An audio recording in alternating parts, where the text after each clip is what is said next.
बिस्मिल्लाहिर्रहमानिर्रहीम अस्सलाम वालेकुम। अब दुनिया की तारीख की मिसाल ले लें, बड़ी बड़ी कौमें बर्बाद हुई, बुरी तरह उनका इंफ्रास्ट्रक्चर तबाह बर्बाद हो गया। जापान की मिसाल आपके सामने है, आज दुनिया में जापान कहाँ है। जर्मनी की मिसाल आपके सामने है। लेकिन तारीख इंसानियत याद करेगी जितनी तेजी से अफगान तालिबान अब उभरने वाले हैं, जितनी तेजी से दुनिया की तरक्की अफगानिस्तान में होगी, किसी ने सोचा नहीं होगा। आपको याद होगा, हकीकत टीवी ने आपको बताया था कि आज से 5 से 7 साल बाद पाकिस्तान में लोग अफगानिस्तान में नौकरियां ढूंढने के लिए जाएंगे, वहां पर उनका ऐसा स्ट्रक्चर है। वो तमाम तफसीलात आपको पता है। इस वक्त जो बड़ी डेवलपमेंट हुई है, अब जानते हैं कि अफगानिस्तान के अंदर कुछ मामला हो गया बहुत ज़्यादा ख़राब। अफगान तालिबान असल में कोशिश ये कर रहे थे कि हम किसी ना किसी तरह अफगानिस्तान की एयर फोर्स के जो पायलट हैं उनको मारे। उनको पहले अफगान तालिबान ने पैगाम भेजा बड़े ज़राए से, और तकरीबन 15-20 पायलट उन्होंने मार भी दिए। इससे फ़ायदा उनको ये हुआ।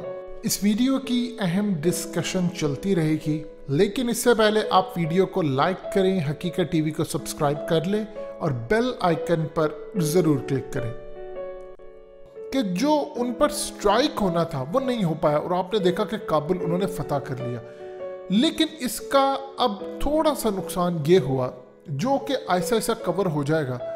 अब वो ये काम कर रहे हैं कि अफगानिस्तान के अंदर बहुत सारे जो पायलट्स थे वो छोड़कर भाग गए, और तकरीबन बहुत सारे ऐसे पायलट्स थे जो 22 के करीब मिलिट्री प्लेन्स इस वक्त लेकर उज़्बेकिस्तान और दूसरी तीसरी जगहों पर भाग गए हैं, और वहाँ पर जाकर इस वक्त वो ग्राउंड है।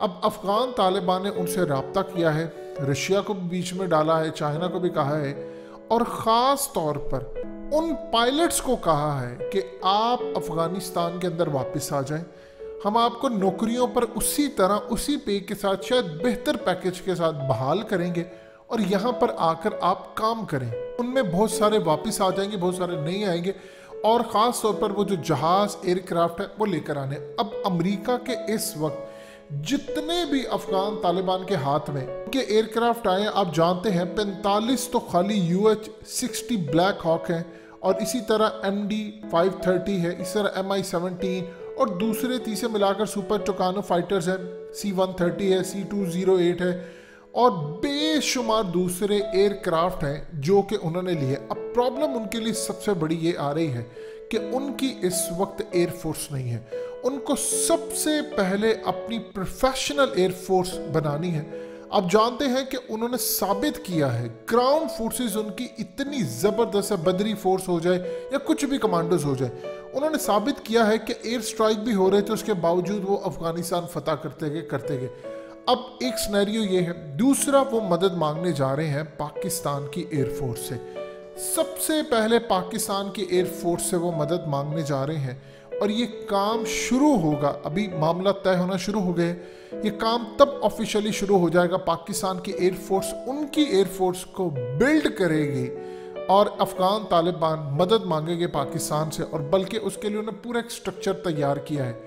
और जो काम होने जा रहा है वो तब होगा जब पाकिस्तान अफगानिस्तान की नई हुकूमत को, जिसका क़याम होने जा रहा है, उसको तस्लीम करेगा। इस वक्त अफगानिस्तान का जो स्ट्रक्चर बन रहा है उसके अंदर उनके असल में एक होंगे सुप्रीम लीडर। ये बेसिकली जिस तरह आप कह सकते हैं कि बिल्कुल खुलफा राशिदीन का एक मॉडल वो लेकर आ रहे हैं।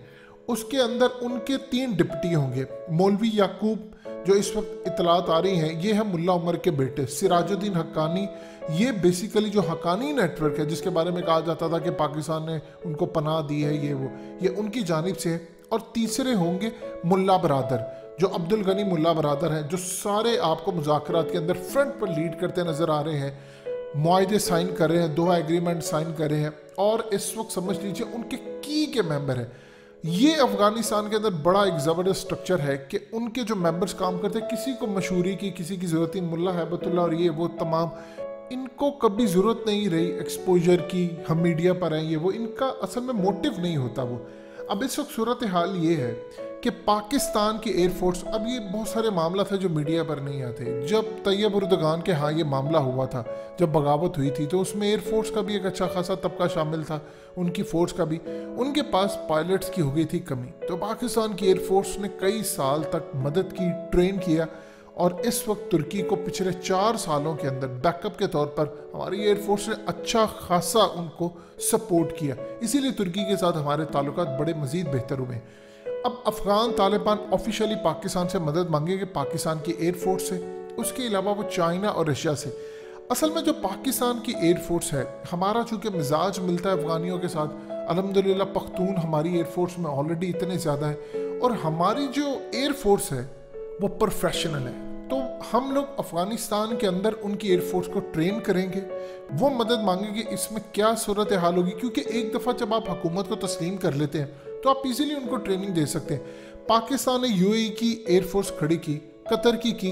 इनके जो एयर चीफ होते थे वो पाकिस्तानी होते थे बड़े अरसे तक, और आज आकर उनकी एयरफोर्स वो बनी है। लेकिन याद रखिएगा, जब जंग होगी तो उनका भी यही हाल होगा जो इस वक्त इनका है।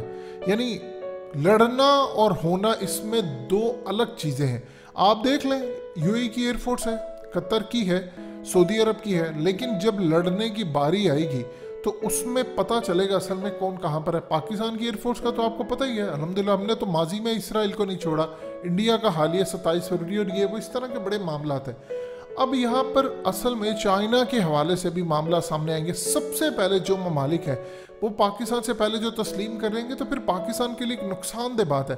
हमें ओपनली जैसे ही हुकूमत, बल्कि अभी ऐलान कर देना चाहिए कि हम तस्लीम करने को तैयार हैं, इसके बाद बहुत ज़्यादा सूरत हाल बेहतर होगी। अब ये जो पाकिस्तान के पायलट्स होंगे, ये उनको ट्रेन करेंगे। असल में जो एरिया है हमारा ख़ास तौर पर वो सिमिलर है जो वज़ीरिस्तान का है, केपीके का है, साथ हमारे जो बॉर्डर लगता है इनका, वो बेसिकली सिमिलर एरिया लगता है अफगानिस्तान का। तो हम वहाँ पर पहाड़ों में ये वो हमारे पायलट अच्छे खासे ट्रेंड हैं, हम इजीली उनको ट्रेन कर सकते हैं, और हमें उनकी एयरफोर्स बिल्ड करनी चाहिए। क्योंकि कल को ये लोग, असल में एक चीज़ याद रखिएगा, आप अफगानिस्तान की क्रिकेट टीम देखें, उसने बड़े कम अरसे के अंदर अपने आप को मनवाया है। वो क्यों? देखिए, जब भी किसी मुल्क के अंदर अपॉर्चुनिटी कम होती है, जब उनको मिलती है तो वो बड़ी तेज़ी के साथ ग्रो करते हैं। उनको पता होता है ये मौका बड़ी मुश्किल से मिला है। इसी तरह उनकी जो एयरफोर्स और उनके जो लोग हैं, ये एक तो फिटनेस इनकी ज़बरदस्त है, इनको ज़रूरत नहीं है, लड़ाकू हैं और ये समझते हैं। उनको असल में एक मिशन दिया होता है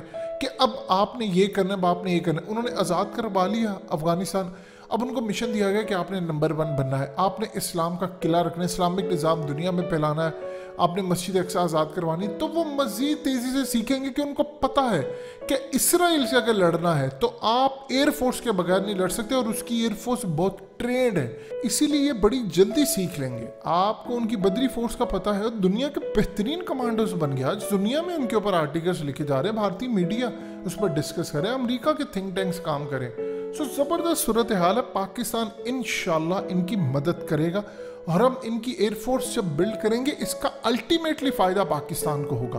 क्योंकि कल को जब आपका ब्लॉक जो बन रहा है, इन्होंने आपके साथ मिलकर लड़ना है। और इनके बारे में एक चीज़ समझ लें, इनके ऊपर अल्लाह का है बड़ा ख़ास करम, ये किसी भी जंग में कूद जाएंगे तो विक्ट्री उनकी होगी। तो इसीलिए आप उन लोगों के साथ जुड़ जाएं जो अल्लाह के साथ जुड़े होते हैं। जब आप उनके साथ जुड़ जाते हैं तो फिर आपकी फतह यकीनी हो जाती है। सो हमारे लिए फ़ायदा हो जाएगा कि एक और मुल्क हमारे साथ, अपना भाई मिल जाएगा, तो इंशाल्लाह इंडिया समेत किसी को भी देख लेंगे।